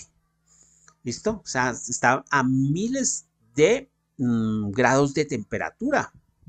Supremamente incandescente, como lo es nuestro Sol en el día de hoy. El Sol nuestro algún día se irá apagando. Obviamente la Tierra se va a apagar primero porque es más pequeña, y el Sol, como es mucho más grande, le va a durar la energía por mucho tiempo más, va a estar encendido mucho tiempo más antes de que el Sol empiece a mostrar los primeros signos de enfriamiento. Cuando ya los empiece a mostrar, ya los científicos, los que han estudiado las estrellas que están más lejos del planeta nuestro, a través de los telescopios, le han dado diferentes nombres, que estrella enana, estrella nova, la polar, etcétera, etcétera, de acuerdo al grado de temperatura que se logra apreciar. Así la Tierra, recién desprendida del planeta, pues era esa masa incandescente. A medida que la Tierra se fue enfriando, ustedes ven aquí la segunda parte, en el extremo superior derecho, ven que ya no es la misma Tierra, ha empezado a enfriar. Hay unas partes que todavía son incandescentes y otras partes que están más oscuritas. Se fue formando como una especie de costra. Nos dice aquí Allan Kardec que en ese proceso, obviamente, como la Tierra se desprendió del Sol y conservaba ese movimiento, como el movimiento que estoy haciendo acá con el cursor, el movimiento de traslación, al mismo tiempo la Tierra conservaba una rotación sobre su propio eje y esa rotación permitió que se fueran achatando los polos hacia la parte superior del planeta y la parte inferior se fueron como apretando, como cuando ustedes ven una naranjita o ven un limón, que no sea el limón macho, sino que ustedes lo ven que está como achatadito de la parte superior y de la parte inferior. Básicamente es el achatamiento de los polos. Y eso es lo que dice aquí Allan Kardec, que pues estos hechos son concluyentes y señalan con certeza que la Tierra en su origen estaba en un estado pastoso, en un estado de líquido, básicamente, como un estado de, como un barro supremamente caliente, hirviendo, como una especie de pastosidad como tal. No era líquido, líquido, pero sí era como un barro semilíquido prácticamente. Y eso básicamente se debía precisamente a que todos esos componentes que la conformaban, todas esas materias, pues estaban en un estado de incandescente y eso generó cambios en la misma estructura, como es el caso, por ejemplo, que la Tierra se fue paulatinamente enfriando. Entonces ahí trae aquí a la colación Allan Kardec el dicho que dice que no hay fuego sin, no hay humo sin fuego, ¿verdad? Entonces, donde hubo fuego, pues donde hay cenizas, pues presume uno que hubo fuego, ¿cierto? Entonces, básicamente, ese es un axioma que se cae y se desprende de su propio peso. Entonces, no hay principio sin causa y obviamente la Tierra es lo que hoy es en día, pues básicamente a que la Tierra era incandescente. Ese fuego que viene del interior de la Tierra y que obviamente pues, el ser humano se ha dado cuenta que no viene del exterior, no viene de lo alto, ni siquiera del sol, pues es un foco interior, ese calor viene de adentro y una prueba de ello son los volcanes que nos damos cuenta cuando hacen erupción, pues que sale ese material que es aún incandescente, que está en un estado pastoso pero semilíquido, digámoslo así. Pastoso en cuanto a que es como una masa, ¿no? Maleable completamente. A medida que el calor, el ser humano empezó a estudiar y a hacer excavaciones, descubrió que en la parte externa había una temperatura, pero a medida que bajaba en esas excavaciones, descubrió que la tierra más hacia adentro es caliente. Entonces la respuesta que se puede encontrar fácilmente es que pues si vamos bajando hacia el interior de la Tierra haciendo un hueco y vamos excavando y notamos que a medida que bajamos se aumenta la temperatura, pues es otra conformación de saber que ese calor viene del centro de la Tierra, no viene de afuera. Entonces es lo que también hace que podamos confirmar que la Tierra aún en el centro está caliente como tal. Los fuegos y las masas materiales y todo ese material fundido que se escapa por los volcanes, pues básicamente son como especies de respiraderos o grietas por la cual esa presión interna de esas altas temperaturas pues tienen que por algún lado salir como para mantener un equilibrio dentro del mismo planeta, y si no el planeta pues si estuviera totalmente sellado pues digamos así esa presión sería descomunal y lo haría fraccionario, se partiría, se explotaría en otras palabras.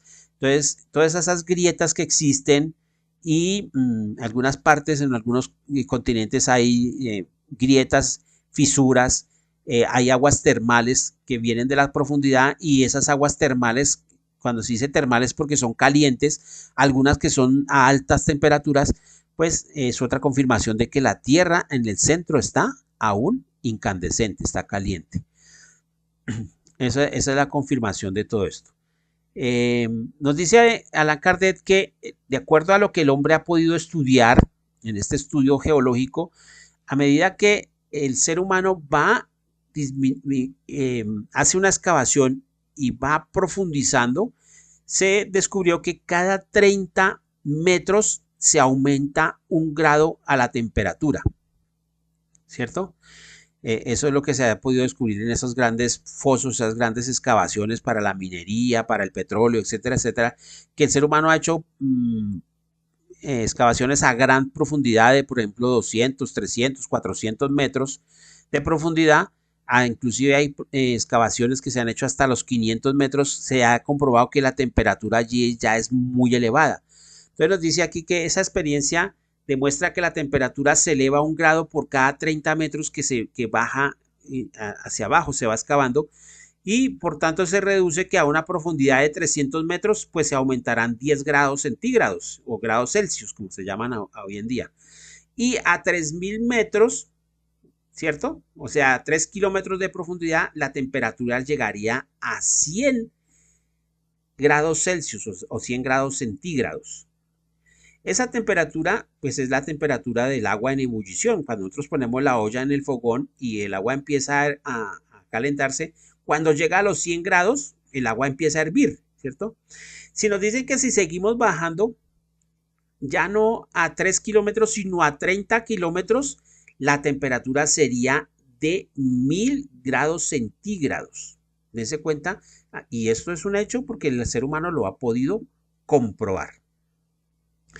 Y si bajara a 99 kilómetros, es decir, la temperatura podría llegar a 3300 grados Celsius, ¿cierto? Entonces, a esa temperatura ninguna materia conocida podría mantenerse sin ser fusionada, digamos, y sin derretirse como tal. Es tal la temperatura que aún conserva el planeta Tierra nuestro y lo que se ha podido decir de acuerdo a los estudios que se han realizado. Entonces, de acuerdo a todo esto y al tamaño que tiene el planeta Tierra, dice, hasta el centro de la Tierra, si pudiera uno bajar hasta el centro de la Tierra, más o menos a 6.371 kilómetros, ¿cierto? Se ha determinado que el diámetro de la Tierra es de 12.742 kilómetros. 12.742 kilómetros es lo que tiene la Tierra de ancho, ¿cierto? Y básicamente todo ese espacio está conformado por materias fundidas, ¿cierto? Es la imagen que ustedes ven aquí al lado izquierdo. La capa, la corteza, es la más externa, pero el resto que ustedes ven acá en naranja, en amarillo y en la parte central, todo esto es masa incandescente.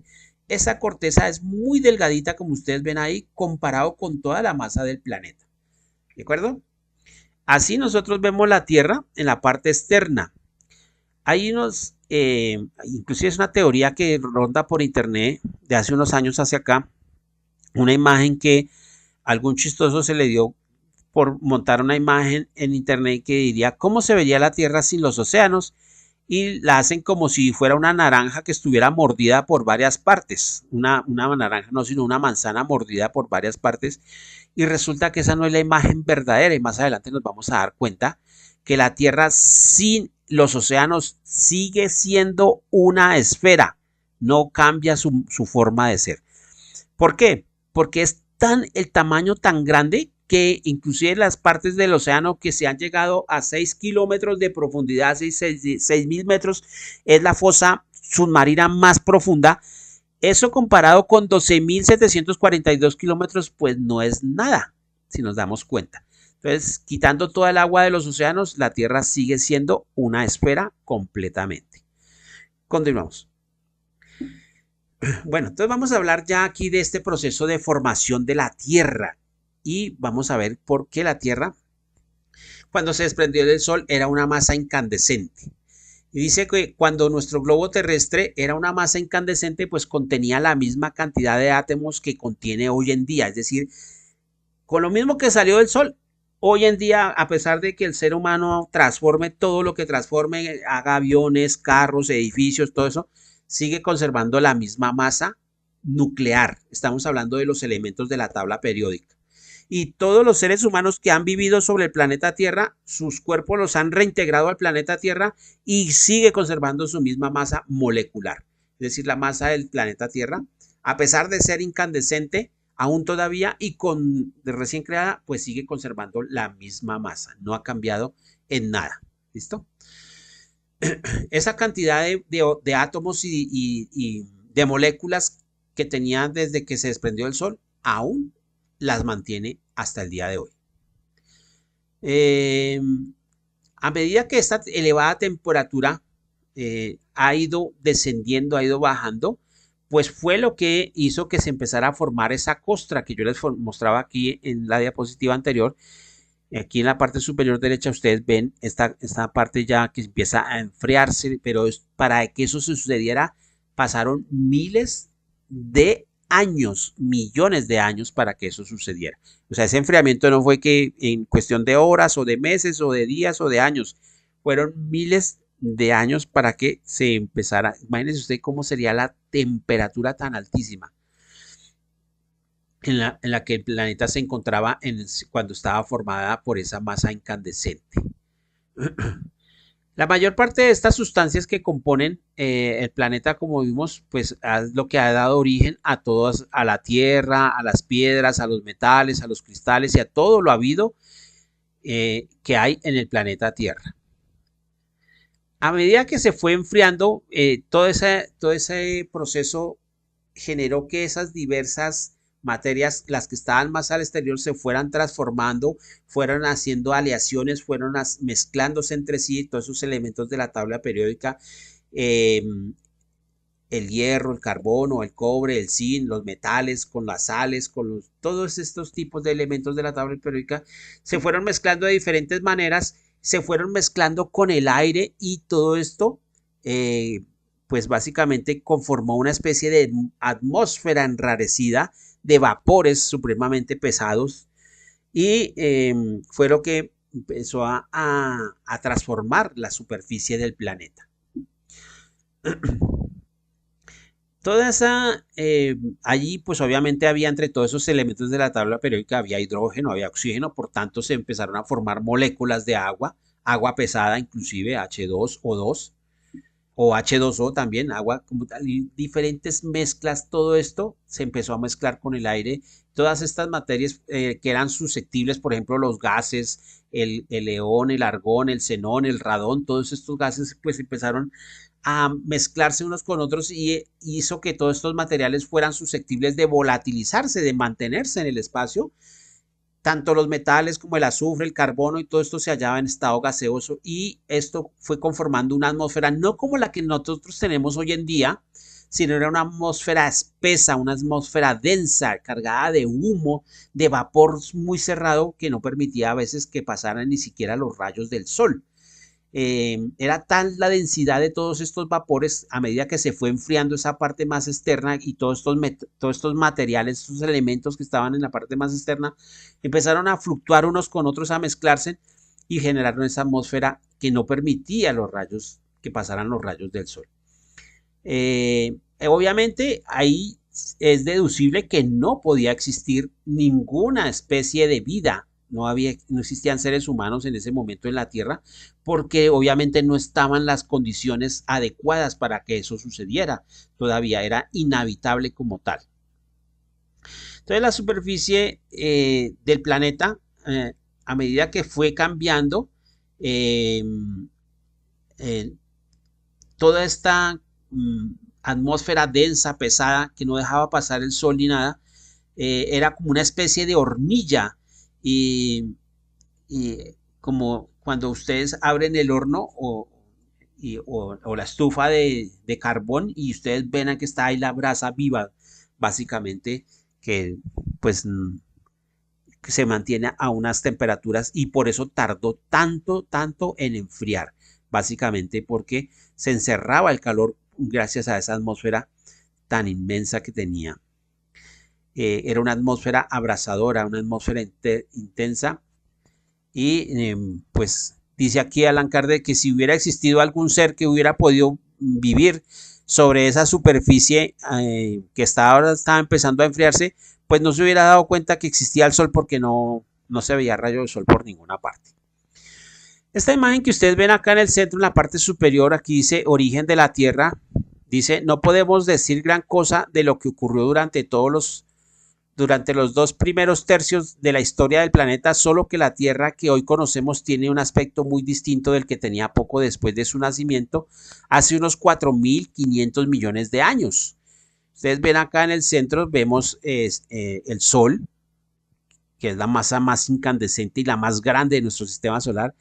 Vemos, esto es el disco protoplanetario, que eso ya lo vimos en clases anteriores, y vemos los planetas como a medida que se fueron desprendiendo por esa fuerza de rotación y esa fuerza centrífuga, fueron saliendo y desprendiéndose del Sol, pues cada uno a diferentes distancias salieron disparados de acuerdo a esa fuerza centrífuga y se ubicaron en a diferentes distancias con respecto al Sol. Vemos acá a Mercurio, que es el primero que está más cerca al Sol. Vemos después a Venus, después vemos nuestro planeta, la Tierra. Ustedes ven ahí una masa incandescente. Y vemos a Marte, aquí más cerquita. Esto es como para que ustedes recordaran cómo fue que nuestro planeta se desprendió. En la parte inferior esta imagen dice origen de la Tierra. Dice en un principio era una masa incandescente que lentamente se fue enfriando y las capas exteriores empezaron a solidificarse, pero el calor procedente del interior las fundía de nuevo. O sea, por eso se tardó tanto, porque se solidificaba, se formaba esa costra, pero el calor era tanto que volvía a fundir eso y eso se repitió y eso hizo que se saliera todos esos vapores densos y formaron esa atmósfera oscura, densa, que era irrespirable, por eso no podía existir vida todavía. Aquí vemos que la Tierra a su vez, que era todavía una masa caliente, de esa misma fuerza de la Tierra se desprendió una porcioncita más pequeña, que es lo que conformó nuestra Luna, y nuestra Luna también en su momento era una masa incandescente, solo que la Luna por su tamaño más pequeño, obviamente por obvias razones tuvo que haberse enfriado primero más que la Tierra. Digamos así que la Luna está más muertica que la Tierra va a estar en otros millones de años más adelante, porque la Tierra finalmente, cuando ya la Tierra deje de ser la Tierra que es hoy en día, es porque se haya enfriado del todo. Entonces ya llegará su ancianidad y desaparecerá, como lo que vimos con Galileo Galilei en la sucesión eterna de los mundos. Continuamos. Llegamos a la última diapositiva y ahí cerramos por el día de hoy en nuestra clase. Vamos a hablar de la formación de la corteza terrestre y es lo que nos dice aquí Allan Kardec, que obviamente, aunque solo sea una conjetura, si aplicamos la ley de causa y efecto, juzgando la causa por el efecto, pues obviamente nos vamos a dar cuenta que realmente sí fue así.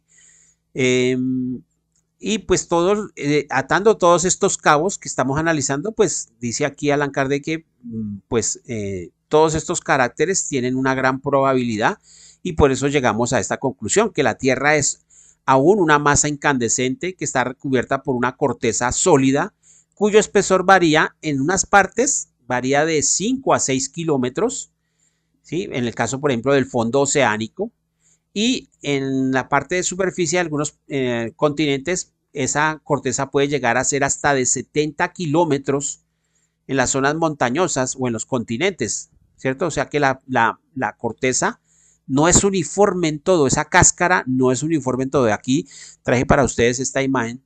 En la parte superior dice corteza continental y la oceánica. Y vemos aquí lo que está en amarillo, en la parte más gruesa, la corteza puede llegar a ser de 70 kilómetros. Esos 70 kilómetros comparado con los 12.781 kilómetros que tiene la Tierra de ancho, pues 70 kilómetros no es nada, ni siquiera el 1%. ¿Listo? Entonces, en la parte más ancha y vemos que en la parte más angosta, es decir, en el fondo del océano, la corteza puede alcanzar entre 5 y 6 kilómetros de ancho. Entonces nos dice aquí Allan Kardec que esas zonas montañosas, pues esa parte representaría apenas un 0,6%. Yo ahorita les dije que el 1% y ni siquiera está ahí yo pifiado en esa parte. Podría ser apenas del 0,6% de su diámetro como tal. En proporción no llegaría ni a corresponder siquiera al grosor de la más fina cáscara de naranja. Eso es lo que nos dice aquí Allan Kardec. Obviamente y parece muy evidente que el estado primitivo de esa fluidez o de esa pastosidad de la tierra debe haber tenido por causa la acción del calor y no del agua. Obviamente se deduce porque el agua se evapora con facilidad, pero era el calor intenso, esas masas intensa que está tan caliente, tan hirviendo, que a pesar de los 4.500 millones que lleva la tierra, y apenas se ha enfriado solamente el 0,6%, que es lo que está en la superficie, lo que conforma la parte más externa del planeta, incluyendo los océanos como tal. Aquí ustedes ven del lado derecho lo que sería la imagen verdadera del planeta Tierra sin los océanos. Y se dan cuenta, hay una imagen por ahí, es que, bueno, yo no traje la imagen para que ustedes la vieran, que parece como si aquí, por ejemplo, al lado de África le hubieran dado un mordisco así, le hubieran dado un mordisco así, por este lado otro mordisco, y muestran la Tierra como si fuera como una especie de trompo. Y entonces hay una comunidad científica que está tratando de, porque esa imagen se viralizó, la mandaron por Twitter, la mandaron por Instagram, la mandaron por Facebook, la mandaron por todas las redes sociales, y esto lo que ha hecho es desvirtuar. Y entonces lo que hace es cambiarle la concepción a la gente de lo que es nuestro planeta. Entonces imagínate, el planeta es solo agua. No es cierto. Entonces esta es la imagen verdadera del planeta sin los océanos. ¿Se dan cuenta ustedes que simplemente los continentes están un poquito más elevados que el resto? Pero en la parte más gruesa del continente, en la parte continental puede llegar a los 70, pero el promedio generalmente es de unos 50, entre 25 y 40 kilómetros, que es el promedio general, que es este corchetico donde estoy moviendo acá el cursor del lado izquierdo. Es 25 a 40 kilómetros es normalmente el anchor de la corteza en la parte continental, donde están los continentes. Y la parte más ancha, incluyendo la parte montañosa, es obviamente de 70 kilómetros. La parte suboceánica o la plataforma oceánica por debajo del agua del océano, pues la corteza ahí tiene un espesor de entre 5 y 6 kilómetros nada más. Bien, más adelante vamos a dar cuenta de ustedes, ven aquí esta parte del océano que está como en gris esta corteza, ustedes ven una parte que se va hacia abajo. Eso es lo que se denomina la subducción de las capas. Subducción es que una capa se va por debajo de la otra, o sea, por debajo de la masa continental que ustedes ven acá, se va esta capa y se funde, y eso es un proceso que la Tierra ha hecho constantemente. Más adelante vamos a ver la subducción de las capas y vamos a ver qué son las placas tectónicas, y vamos a ver que alrededor de los continentes esas placas están vivas y que por esas placas la Tierra se mueve, y cuando se mueve esas grandes porciones es lo que se denomina o se representa como los sismos o los terremotos y los tsunamis, que son de gran destrucción, que representan la gran destrucción en la superficie para los seres humanos. Bien, entonces dice aquí Allan Kardec que pues todo este proceso, la Tierra pues es una masa aún incandescente. De ahí para abajo es lo que encontramos aquí como el manto, ese manto superior. Está aquí en la imagen que ustedes ven, vemos un corte del planeta Tierra, y vemos las capas también, desde el núcleo más interno que está en rojo, subiendo está el núcleo exterior a 2.260 kilómetros. Vemos después el manto inferior que tiene un espesor de 2.230 kilómetros. Vemos una zona de transición que es como una zona naranjita más clara, que es aproximadamente de unos 250 kilómetros. Y vemos el manto superior, que puede ser de 360 a 405 kilómetros. Y de ahí vemos que está la corteza. Se dan cuenta de la corteza, lo delgadita que es. Y ya vimos que la corteza en su parte más gruesa puede ser de 70 kilómetros, que es por ejemplo la parte continental. Sumando eso a la altura de las montañas, por ejemplo el caso de la cordillera del Himalaya, que es donde se encuentra el Everest, que es la montaña más alta del planeta. allí podría llegar a ser de 70 kilómetros, pero en general la corteza es muy delgada para lo que es en sí el planeta Tierra. Y a consecuencia de esa radiación del calor, pues acontece que toda esa materia constantemente está en fusión y poco a poco se fue enfriando y ese enfriamiento comenzó obviamente en la superficie y se fue endureciendo, mientras que en el interior permaneció en un estado de fluidez que es como se mantiene hoy en día todavía. Bien, queridos hermanos, hasta aquí hemos llegado al fin de esta primera parte. Vimos hasta aquí hasta el primer, el periodo primario, que es primer periodo geológico. Para la siguiente clase vamos a ver lo que es la segunda parte de nuestro capítulo, que es lo que tiene que ver con el periodo. Ahorita vimos el estado primitivo del globo. Y ya para la segunda vamos a ver el periodo primario, el periodo de transición y el periodo secundario, que es lo que vamos a ver dentro de 8 días básicamente. Si alguien tiene alguna pregunta, alguna inquietud, con mucho gusto los escucho antes de cerrar.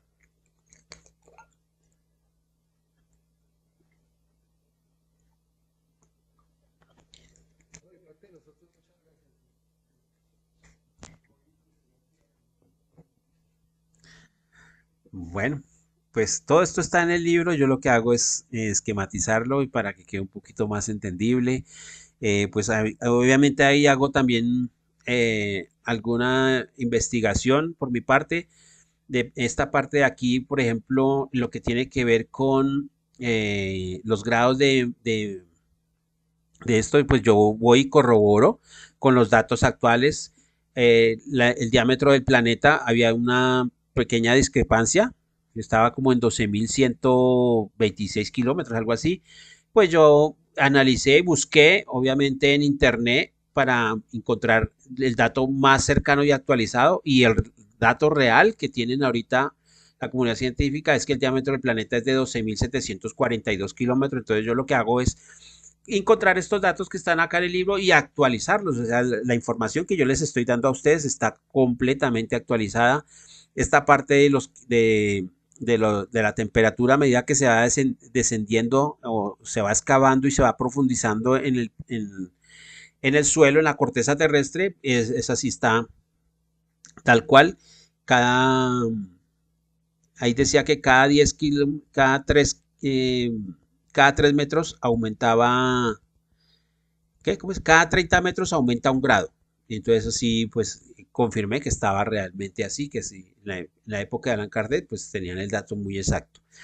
Y así otras cositas yo obviamente las voy contrastando y voy buscando todo lo que sea concerniente para podernos apropiar y tener una visión más atinada de cómo se originó nuestro planeta y cómo está conformado. Básicamente, pues esto fue la preocupación de Allan Kardec por dejarlo aquí consignado, que a veces cuando uno se me frasca en este capítulo, uno dice, bueno, pero esto no parece espiritismo, pues estamos viendo geología netamente, pero bueno, es la forma de poder con hechos científicos y a través de, valiéndonos de estas ciencias como la geología, la arqueología, y la paleontología y la antropología, pues poder llegar al génesis, al origen de todas las cosas, en especial de nuestro planeta, por eso estamos haciendo el bosquejo geológico del planeta.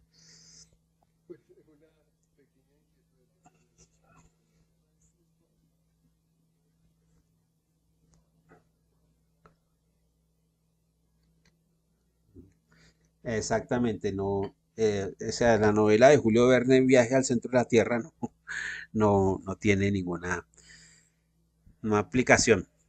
Y por ejemplo, en 70 kilómetros, pues hasta ahora el hombre no ha podido profundizar ni siquiera a 20 kilómetros de profundidad.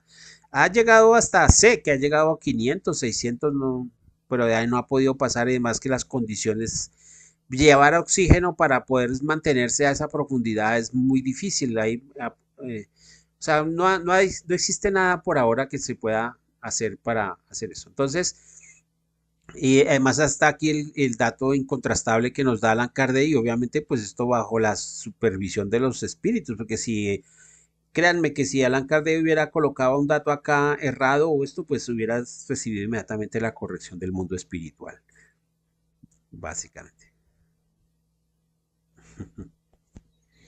Bueno,